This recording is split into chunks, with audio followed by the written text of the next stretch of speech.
नमस्कार दोस्तों, book bite audio में आपका स्वागत है।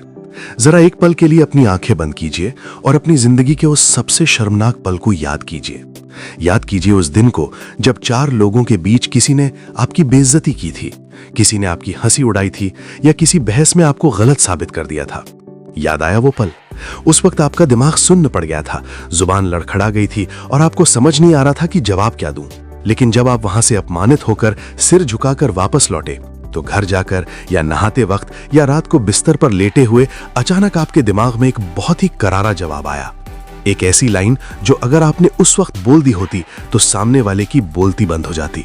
उस वक्त आपके मन में एक ही ख्याल आया कि काश मैं उस वक्त ये बोल देता।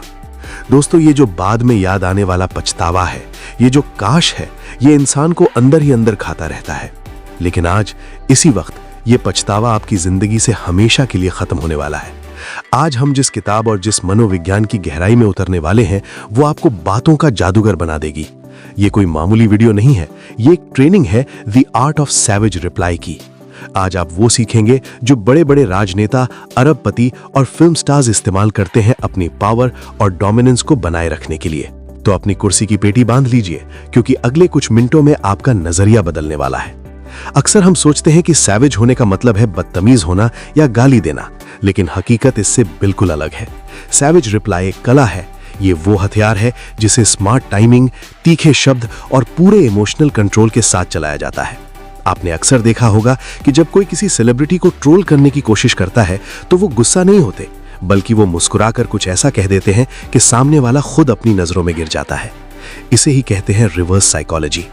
जब कोई आप पर कीचड़ उछालता है तो आम इंसान उस कीचड़ को साफ करने लगता है, लेकिन एक लेजेंड, एक सिग्मा माइंडसेट वाला इंसान उस कीचड़ को वापस उसी के मुंह पर मार देता है, वो भी बिना अपने हाथ गंदे किए।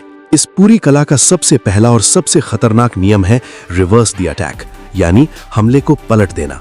जब कोई आप पर किसी शब्द से वार करे तो डिफेंसिव मत होइए, सफाई मत दीजिए, बल्कि उसके ही शब्दों को, उसकी ही ताकत को उसके खिलाफ इस्तेमाल कर लीजिए। सोचिए, अगर आपको कोई कहे कि तुम्हें कुछ नहीं आता, तुम बेकार हो, और आप वहां रोने लगें या गुस्सा हो जाए, तो आप हार गए, क्योंकि सामने वाले का मकसद ही यही था कि वो आपको इमोशनली तोड़ दे।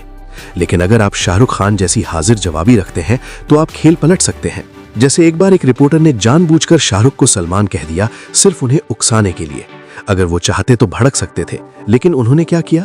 उन्होंने रिपोर्टर का नाम ही गलत बोल दिया। ये होता है कंट्रोल।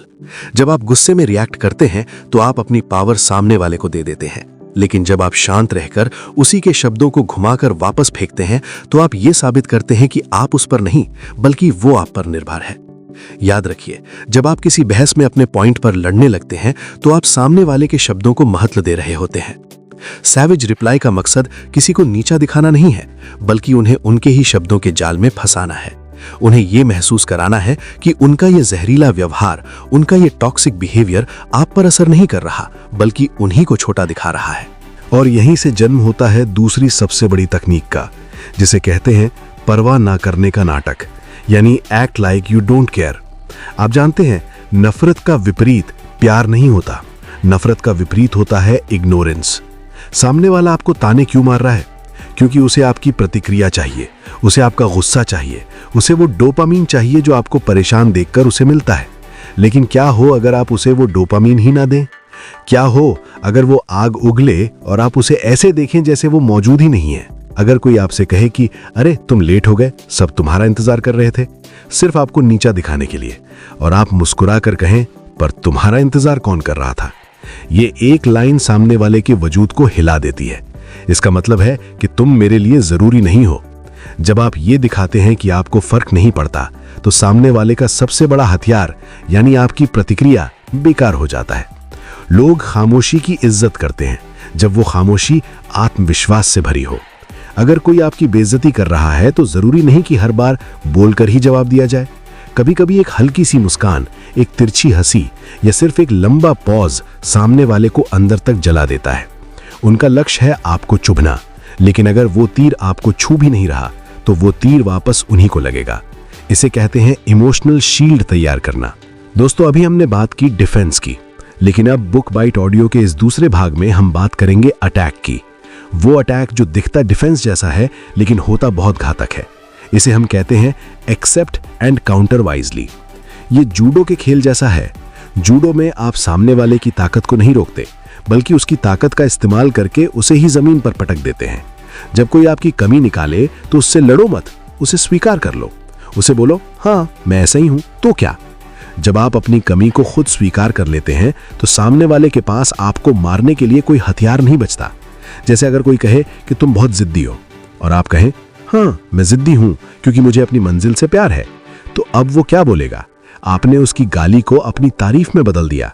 आप डिफेंसिव नहीं हुए, बल्कि आपने कहानी को, उस नैरेटिव को अपने पक्ष में मोड़ दिया। उनका अपमान आपके लिए एक मौका बन गया अपना आत्मविश्वास दिखाने का। जब आप शांत रहकर उनकी बात मानते हैं और फिर लॉजिक के साथ काउंटर करते हैं, तो आप एक सिग्मा डोमिनेंस बिल्ड करते हैं। ये वही तरीका है जो बड़े बड़े लीडर्स इस्तेमाल करते हैं। वो अपनी आलोचना को गले लगाते हैं और उसे अपनी ढाल बना लेते हैं।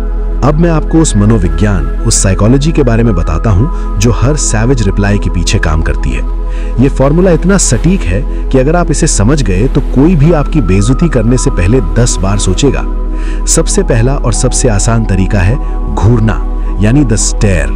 जब कोई बदतमीजी करे तो जवाब मत दो, बस उसकी आंखों में देखो बिना पलक झपकाए। इससे एक बहुत ही अजीब, एक ऑकवर्ड साइलेंस पैदा होता है। सामने वाला इंसान सोचने पर मजबूर हो जाता है कि क्या मैंने कुछ गलत बोल दिया, क्या मैं बेवकूफ लग रहा हूं। उसकी खुद की आवाज उसे चुभने लगती है। लेकिन अगर आप घूर नहीं सकते तो दूसरा तरीका अपनाएं। अपना काम करते रहें। वो चिल्ला रहा है, वो बोल रहा है और आप बस अपनी फाइल पढ़ रहे हैं या फोन देख रहे हैं, ये उसे पागल कर देगा। तीसरा तरीका जो बहुत ही मजेदार है वो है गलत नाम और सही सवाल। अगर कोई तीसरा इंसान बीच में कूदता है तो उसका नाम जानबूझकर गलत लो। हाँ रवि, ओह सॉरी कवि, क्या कह रहे थे तुम? ये छोटी सी गलती उसे उसकी औकात याद दिला देती है कि वो इतना भी जरूरी नहीं है कि आपको उसका नाम याद रहे। और अगर कोई दोस्त ही मजाक उड़ाए तो एग्री एंड आस्क का फॉर्मूला लगाओ। कहो, हाँ भाई तू सही कह रहा है, पर तू ठीक तो है ना? आज कुछ परेशान लग रहा है। ये एक लाइन गेम पलट देती है। अब मुद्दा आपकी बेइज्जती नहीं, बल्कि उसकी मानसिक हालत बन गई है। लेकिन दोस्तों, इन सब तकनीकों के बीच एक जाल भी है जिससे आपको बचना है, जिसे कहते हैं स्ट्रॉ मैन फैलेसी। सोचिए आपको एक बॉडी बिल्डर से लड़ना है, आप सीधे नहीं जीत सकते, तो आप क्या करते हैं? आप उसका एक पुतला बनाते हैं और उसे जला देते हैं और कहते हैं कि मैंने उसे हरा दिया। बहस में लोग यही करते हैं। वो आपकी बात को नहीं काटते, वो आपकी बात को तोड़ मरोड़ कर उसे बदल कर एक कमजोर बात बनाते हैं और फिर उस पर हमला करते हैं। आपको इस जाल को पहचानना होगा। अगर कोई कहे तुम ये कह रहे हो कि, और वो बात आपने कही ही नहीं है, तो तुरंत रुक जाइए। उसे कहिए, नहीं मैंने ये नहीं कहा, मेरे शब्दों को मत बदलो। उसे वापस असली मुद्दे पर लेकर आओ। एक असली सैवेज इंसान बहस में जीतना नहीं चाहता, वो सामने वाले के दिमाग को जीतना चाहता है। अब इस 1 घंटे के सफर के बाद हम उस पड़ाव पर आ गए हैं जहां हमें सच्चाई का सामना करना है। अगले कुछ मिनट बहुत ध्यान से सुनिएगा, क्योंकि ये वो समाधान है जो आपको इस मतलबी दुनिया में जिंदा रहने की ताकत देगा। आखिर हमें सैवेज रिप्लाई की जरूरत पड़ती ही क्यों है? क्यों हम लोगों की बातों से इतना प्रभावित हो जाते हैं? सच्चाई ये है दोस्तों कि हम अपनी वैल्यू दूसरों की आंखों में ढूंढते हैं। जिस दिन, और मैं चाहता हूं कि इस बात को आप अपने दिल पर लिख लें, जिस दिन आप अपनी खुद की वैल्यू समझ जाएंगे, उस दिन आपको किसी को जवाब देने की जरूरत ही नहीं पड़ेगी। एक शेर को कभी कुत्तों को यह समझाने की जरूरत नहीं पड़ती कि वो शेर है, उसकी मौजूदगी ही काफी होती है। आज की दुनिया में लोग अपनी कमियों को छुपाने के लिए दूसरों को नीचा दिखाते हैं। वो जो आपको ट्रोल कर रहे हैं, वो जो ऑफिस में या कॉलेज में आपकी टांग खींच रहे हैं, वो दरअसल खुद से नफरत करते हैं। वो अपनी जिंदगी से खुश नहीं है, इसलिए वो आपको नीचे गिराकर खुद को ऊपर महसूस करना चाहते हैं। तो क्या आप ऐसे हारे हुए लोगों की बातों को दिल से लगाएंगे? सबसे बड़ा सैवेज रिप्लाई, सबसे करारा जवाब आपकी सफलता है, आपकी खामोशी और आपकी मुस्कुराहट है। जब वो आपको गिराने की कोशिश करें तो आप और ऊपर उठिए, अपने काम पर फोकस कीजिए। कॉन्फिडेंस सिर्फ बोलने में नहीं, आपकी बॉडी लैंग्वेज में होना चाहिए। धीमे बोलिए, आंखों में देखकर बोलिए और हमेशा एक हल्की मुस्कान रखिए। ये मुस्कान उन्हें बताएगी कि उनका जहर आप तक नहीं पहुंच रहा। एक प्रो टिप याद रखिएगा, जवाब देने से पहले 1 सेकंड का पॉज लें, रुकिए। वो 1 सेकंड का सन्नाटा सामने वाले को डरा देता है। वो सन्नाटा कहता है कि मैं डरा हुआ नहीं हूं, मैं सोच रहा हूं कि तुम्हारी बेवकूफी का जवाब दूं या नहीं। जो इंसान अपनी कीमत जानता है, वो हर भौंकने वाले कुत्ते पर पत्थर नहीं मारता। तो आज से, अभी से ये वादा कीजिए खुद से कि आप रिएक्ट नहीं करेंगे, आप रिस्पॉन्ड करेंगे। आप अपनी खुशियों का रिमोट कंट्रोल किसी और के हाथ में नहीं देंगे। आप अपनी जिंदगी के राजा हैं और राजा छोटी मोटी बगावत से परेशान नहीं होते, वो उसे कुचलकर आगे बढ़ जाते हैं। अपने अंदर उस बॉडी लैंग्वेज को अनलॉक कीजिए, उस ऑरा को बनाइए कि आपके कमरे में घुसते ही लोग आपकी वाइब को महसूस कर सके। यही है असली जीत, यही है the art of being savage. और याद रखना, मैं आपका दोस्त हमेशा यही हूँ बुक बाइट ऑडियो पर, आपको जिंदगी की हर जंग जीतने के लिए तैयार करने के लिए। अपना ख्याल रखिएगा और दुनिया को अपनी सफलता से जवाब दीजिएगा। तो दोस्तों, अब हम इस पूरी बातचीत के उस मुकाम पर आ गए हैं जिसे मैं जिंदगी का निचोड़ कहता हूं। हमने बहुत सी तकनीकें सीखी, हमने सीखा कि कैसे पलटवार करना है, कैसे किसी को चुप कराना है, लेकिन जाते जाते मैं आपको एक ऐसा सच देकर जाना चाहता हूं जो ताउम्र आपके आखिरी दिन तक आपके साथ रहेगा। और वो सच ये है कि असली सैवेज इंसान वो नहीं है जिसके पास हर सवाल का जवाब हो, बल्कि असली सैवेज वो है जिसे जवाब देने की तलब ही ना हो। याद रखना मेरे दोस्त, कीचड़ में पत्थर मारने से कीचड़ आप पर ही उछलता है। जिंदगी में आपको ऐसे बहुत से लोग मिलेंगे जो आपको नीचे खींचना चाहेंगे, जो चाहेंगे कि आप उनके लेवल पर आकर उनसे लड़ें। वो आपको उकसाएंगे, वो आपकी कमियों का मजाक उड़ाएंगे, लेकिन उस वक्त आपको एक ही बात याद रखनी है, शेर कभी कुत्तों के भौंकने पर पलटकर जवाब नहीं देता।